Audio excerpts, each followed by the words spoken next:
Hello and welcome to In Business Talks 2. We are thrilled to welcome you to our bonus episode, The Friday Fix.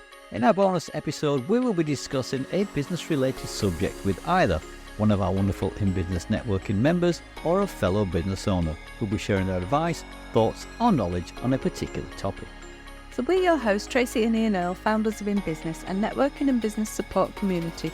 We host online and face-to-face events and we'd love to meet you. So why not come along? The link to book is in the show notes. Today's guest on our Friday Fix is Alan Lazenby of Lazenby's Financial Services.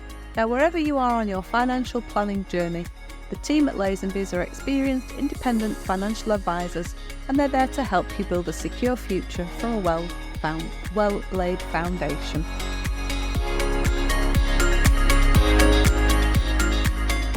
So welcome to our Friday Fix today. We have with us Alan Lazenby of Lazenby's Financial Services. Welcome, Alan. How do? Welcome, Alan. Good to see you, as ever. So I suppose before we start and we get into your chosen topic, shall we find out a little bit more about what you do? Tell us what you do, Alan.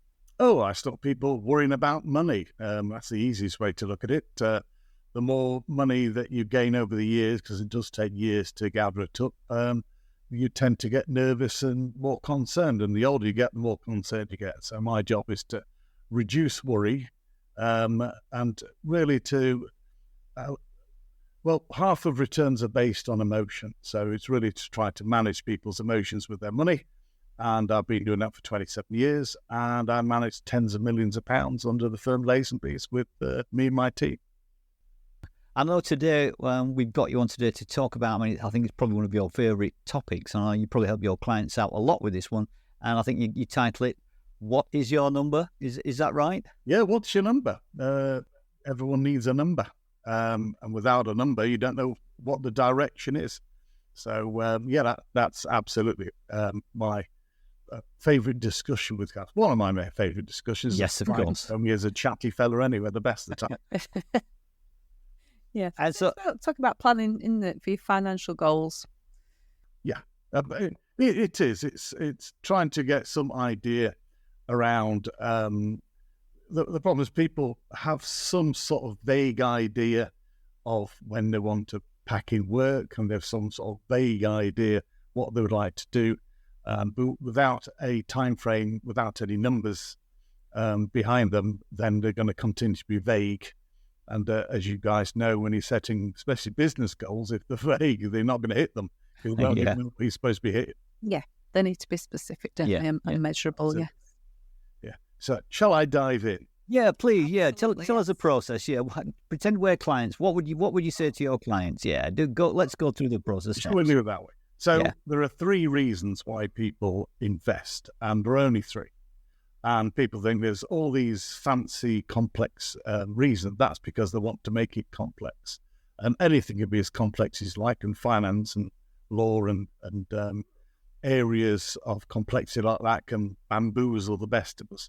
So the three reasons are growth, income and growth. And as soon as you know those are the three reasons why you put money to one side, then you start to go down a simple route of understanding. So for the future, people want obviously an income because they want to replace what they've already got. Might want to beat inflation, especially today, so they want income and growth. And to be able to get that income, they need a big pot of cash. So they need a number of years, an amount of money, and that's the growth. So everybody is on a path, whether they like it or not, of what we call accumulation, followed by decumulation.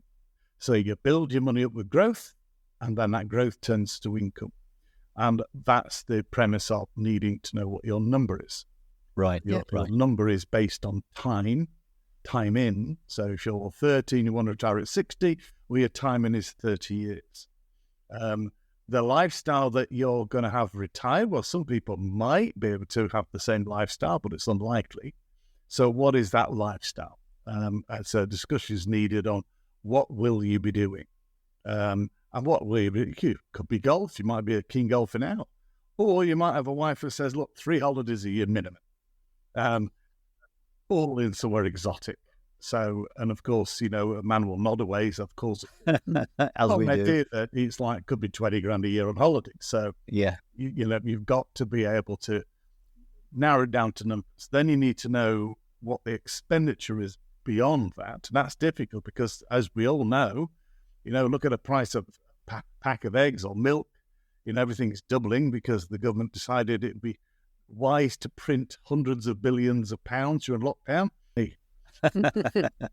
So if you start with the three basics, you've got your time frame. It could be 30 years. So you've got that number. Or it could be bad. You could wake up at 50, like many do, go, oh my God, I haven't done that damn thing. And then all of a sudden it might be 10 years, or you might be able to stretch it to 20 years. So you've got to start with the three basics. And that is attitude, capacity, and need. So the attitude is a mixture of feelings driven by experience. So the attitude to risk you have is, well, have you ever took any? How have you invested before? But most important of all, have you ever lost money? Because if you've lost money, even if it's on paper, then you'll know how that feels and how you reacted to it. First time you lose money, you'll know that, and you'll always remember it. Then you've got the capacity to lose money. So if you're 70 years old and you've got 5 grand left, you haven't got a lot of capacity, have you? No, you're struggling. You're struggling. Yeah. If you're 30, you might have some capacity to take more risk. If you're 50, that capacity is a little bit less. Instead of 9 out of 10, you might be down to 6 out of 10. And when you get retirement, you might be 4 or 5 out of 10. But then again, you might be highly experienced by that, and your risk might be 7 out of 10 still. But then it's all right saying, well, that's my attitude to risk. But then, well, what's the need? If you've got £1 million at the bank, what's the need to take the risk in the first place? Well, it might be you want 100 grand a year. So you might need to take some risk, even if you've got what looks to most people like a hefty amount of money. Maybe your standard of living requirements are significantly higher than everybody else's. So you got to ask what the need is. So if your need is 30,000 a year and you've got 2 million at the bank, then that's 1.5%. It's quite easy then probably to get a return, possibly even in cash at that rate at the moment. So you've got to mix the attitude with the capacity, with the need. So that conversation is think of it as 3 circles joined together, and you've got to meet somewhere in the middle. Right. And everybody's on a different journey. Most people will be at the accumulation stage as they're growing up, and then everything changes as they go decumulation. So how you feel about it, what ability to take a hit is, and the need to take it in the first place. Every single person's will be different because they'll be at a different life stage. Yeah. But then you've got to take into account things like costs. You've got to take into account inflation and what you've built up yourself and what you can put to one side. So everything is numbers. Accountants would love me because unless you've got a number to go at, and you've got to start with some sort of you won't know what that final number is. So, I've got a client at the moment wants £3,000 a month income. And they're not even 60 yet, but they are retired. So my job is to try to create an income that they've got certainty with ensuring that there's that we don't erode their capital. Yeah. And there's a variety of methods we use for that. One of them is probably most people never heard of. It's called a third way product, which I won't go into today. It's very complex, but it gives you an income that can be guaranteed and allows you to hold your capital. Right. Think of it like a lifetime annuity meets a drawdown product. So this is where being independent comes in. We're able to dip into interesting things. So now you might know your number if you've got the time frame, if you got the income need, if you got the estimate of inflation. So then you've got to decide on reducing your standard of living now. And it's not an easy conversation because nobody wants to reduce their standard of living. No. But when you're putting money into something, especially on a regular basis, then you are reducing your standard of living because you're saving. Saving is a form of reduction of standard of living. Yeah. So if you're doing no savings, then you are reducing your standard of living. And one of the problems people have, because they have no number, there's no time frame, no amount of money, then what they end up doing is not reducing standard of living until it's too late, and then it's quite painful. Yeah.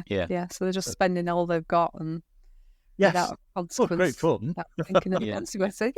But you just lose your standard of living later on, don't you? When you need it a bit more, maybe. Quite dramatic, probably. Absolutely. You know, you can go biblical on this. Everything is sacrifice, as one used to say.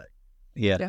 So the Bible's 1,000 years old, and people go, oh, when it's a strange book, it's like, well, forget everything about it, but one thing, sacrifice.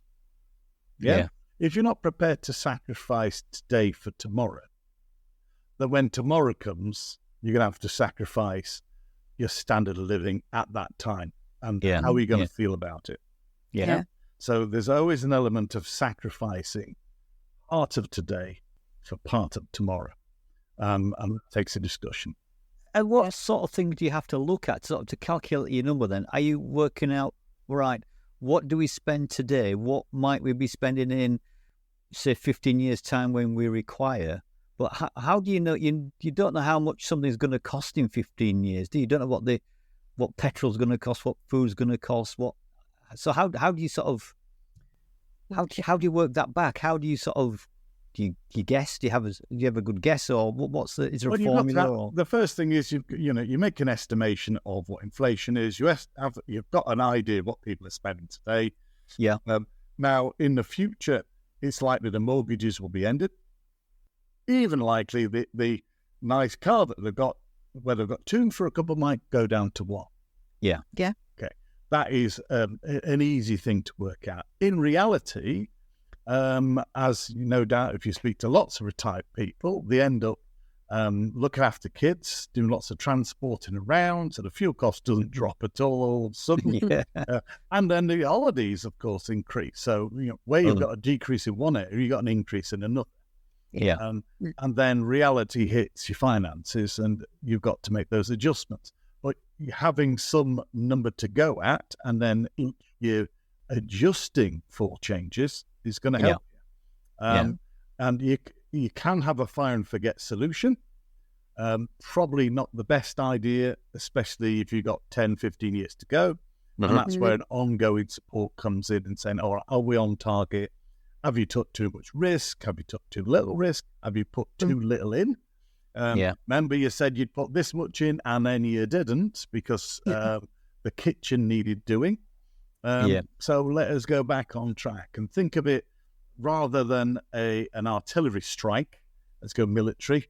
Think of it more of a cruise missile where if your target can be adjusted by little degrees here and there, then the chances are you're going to get closer to hitting your goal. Yeah. And let's face it, goals change. You might get divorced. Yeah. A partner might die. You might end up with kids.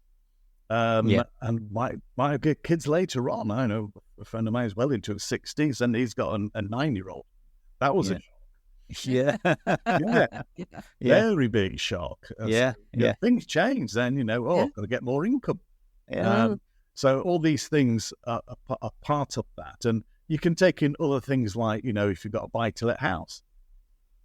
But you've got to remember a buy-to-let house is a business. It's not an investment. It has customers, advertising. Markets change. So that should be part of, including your state pension perhaps, part of that pot of income. But as we've all realised, and we should have known before, we live in a world of uncertainty. So having a review on it each year, making sure you're on track is very helpful. So is it a good idea there then to think, well, okay, to have a nice lifestyle, like you mentioned earlier on, we need £3,000 a month, and that'll keep us happy because we'll have our old age pensions and we'll have this as well. Is that the sort of thing? Do you work back from there? I mean, am I making this complicated, or do you work back? Do you sort of sit down and really go through everything that you do now, and say we're going to still be doing this in 15 years' time, and what's it going to cost in 15 years' time? Different ways of looking at different clients. Again, it depends on a client's age as to where there may be someone 35 who's just had a small inheritance and doesn't want to blow it. But if there was at 25, they wouldn't even see me. They'd be definitely blowing it. Yeah. At 35, they might be, thinking, well, best do something. But at 35 now, again, what's changed? Well, what's changed now is that it might be better for that, say, 50 grand or 100 grand inheritance to pay off the mortgage. Yeah. Because now the mortgage is back to being a rabid dog again at 7%. Who knows? It could get to 15. Nobody really knows. You're talking about dodgy governments, doing dodgy things, and they've been known to do these dodgy things in the past, remember. So those of us are old enough to remember. So would it be best to invest that money or clear that debt? I mean, if it was 2 years ago or 3 years ago, it might have been, well, you're getting a mortgage at 1.2% and you're getting 5% in your investments. So things change all the time. Depends. Yeah, see that. Yeah, and your age and position dictates what you need to do with it. Best to try to spread your risk around and diversify, and try to avoid concentrated positions. So concentrated, loads of people I know, no doubt you know as well, and every penny's in property. 10 buy-to-lets. And for the past 20 years with super low interest rates, that's been great. And now the world's being turned upside down and they can't get a remortgage. And the income they're getting from it is now pretty much only going to pay the interest on the property. Yeah. And the government, of course, hate buy-to-let people and put terrible taxes on them and take away allowances. They made it appalling. So if you concentrate your position in one area, next thing you know, it's like, well, I was banking on that. And it's like, you never bank on the government stitching you up, because it's that's like putting all your eggs in one basket, isn't it? And the old that's in my brochure. But I have a nice egg full of nice basket full of eggs.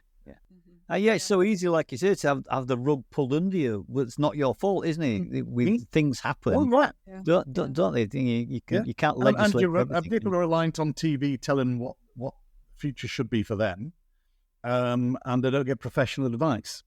And after 27 years, I've seen significant changes in markets, including the property market, and I've been around a very long time. I know you've been around a little bit longer, Ian. Only just a bit longer. No, considerably longer. I remember the 1988 double virus crash. Oh gosh, I can remember that well. Yes. Yes, and it didn't recover in about 2001. So but then you've got people buying property in 2000s thinking, well, that's wonderful, not remembering or not even knowing that there was a crash.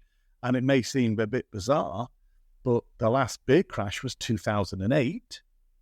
And how many years ago was that? 15? Yeah. They're literally, people have left school, and we've got financial advisors maybe that have been 15 years in the job and they've never seen a crash. Yeah. So things change, and experience is rather useful. Yeah. So having some sort of this guiding missile rather than artillery shell as a target, a moving target, is more important, because your income and standard of living is also fixed. So if you set a plan for 30 years and you get promoted 3 times in that time, then your standard of living's changed. And if you was a single man and you set your target, well, now you're married, and now you're married with kids. Yeah. I've got great advice for men who are thinking about getting married. Don't set your pension goals, know your number before you get married. And tell the wife what it is. Yeah. And then she won't spend that money, because you've told her what her future's going to look like. Yeah. Married, then say, well, what I want to do is put this much a month away.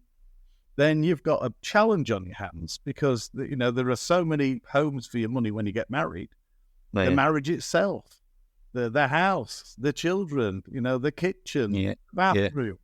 And now you're trying to find ways of putting money to one side to achieve your number. And now the years are running out, and you don't want to have that conflict with your partner to talk about finance, because it's always a point. There's 2 points of conflict in marriage.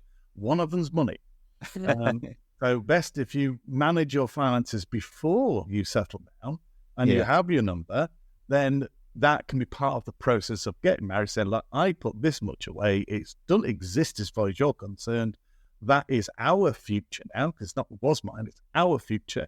And that is a condition of habit into creating a number for the both of you. Yeah. And this is where it's important when you have a number to get, if you are married or got a long-term partnership, then you both need to be bought in on. Because otherwise you've got goals that do that. And then you can't maintain that. It's important also not to base your finances on the Joneses. Your finances are yours. Because of the social media now, there have been people that have been millionaires that have committed suicide because they thought they were unsuccessful all of a sudden. Okay? So when you're looking at your finances, does not matter what anybody else has got or where they are, because everyone's on a different journey and a different time frame. And they don't know what your journey is or how you got there, and you don't know theirs. So you should always look at your number and not what someone else has got. As both me and Ian know, we know a man who had a very fancy sports car, kept parking it up on double yellows everywhere. His name will not be mentioned. And it turned out he was spending an absolute fortune on a lease. There we thought he was rich, but he's got £120,000 car, and he couldn't afford to buy it. So he leased it. If you're basing your life on the fancy car your neighbour's got, it's likely to be on tick. So concentrate on what your finances are. Be realistic. Be honest with yourselves, and know what your number is. It's about looking at the whole picture, isn't it, and weighing it up from all different angles. Some good advice there, I think, Alan. I think some sound advice there. Now, if anyone wanted to discuss more about their numbers with you, what's the best way to get in touch? Highly recommend. Well, I would highly recommend that. Definitely well worth having a chat with Alan. Yeah, definitely. He knows his stuff. Does Alan?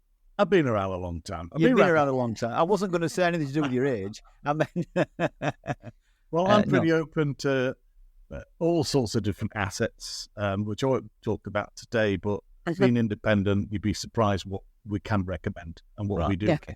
So, as far as contacting the website, that's www.lazenbysfs.co.uk. Just tap in Alan Lazenby search on Google. I come up pretty fast. Or you can email me on advice@lazenbysfs.co.uk. Because there's not many Lazenbys, there's not many bold Lazenbys. So should be easy to find then, Alan. Should be easy to find. Oh, that's it. We've got a website. We've got video testimonials from clients. So they can tell you how I operate, apart from the fact you heard me today. Can I just ask, I should know this really, but do you do an hour consultancy or anything like that, a free chat for, I'm not trying to set you up here, but do you do anything like that? I spoke to a young solicitor the other day for an hour and a half. She said I rocked her world, mainly because I told her what the acronym law standard for, which is land, air and water, and she didn't know that. But absolutely. It costs nothing to have a discussion. We have a cap and collar fee structure, so we are able to move forward once the client's happy, and it's a two-way process. I've got to be able to get on the client because it's a long-term relationship usually, and they have to accept me. And everybody knows when you're buying a service, it's personality, and you've got to get on one feet. Yeah, sure, excellent. Oh, thank you for that. Interesting chat. Yeah, useful. I'm sure lots of people will get some benefit from that conversation there, and hopefully we'll get in touch with you as well to find out more. Yeah, absolutely. Well, come back anytime you like, and we can talk about the history of money if you want. Excellent. We might just do that. All right. Well, take care for now, Alan, and no doubt we'll see you soon. Thank you for your time, Alan. Good to see you again. Take care. Bye-bye. We're almost at the end of this week's show, and just as a reminder before we go, don't forget to book your place at one of our online networking events where you can meet some great business owners and build those business relationships. And if you're in the Leeds, Harrogate or York area, then why not come along to one of our face-to-face events and meet us. Remember, the best business comes from the best relationships, and the link is in the show notes. Do you wish you could network with more confidence? We understand the challenges that you face. Whether you're new to networking or simply looking to improve your skills, our Networking Know-How course will take you through the process and provide you with practical tips and techniques to help you make more meaningful connections. We'd also like to mention our books, which are available on Amazon. The first one is How to Improve Your Business Networking Skills. That's 52 tips to help you with your networking. Our Notably Networking, a one-to-one networking notebook, a place to keep all your notes from those very valuable follow-up one-to-ones. And last but not least, our 90 Days to Your Success Journal, where you can plan, set and plot the actions you will take to achieve your goals. Thank you so much for joining us this week on In Business Talks 2 Friday Fix. We hope you've enjoyed it. If you have, all that we ask is that you simply tell a friend about the show. And please follow or subscribe so you never miss an episode. We'd really appreciate it. Until next time, this is Ian and Tracy, and together we are In Business. Goodbye. Goodbye.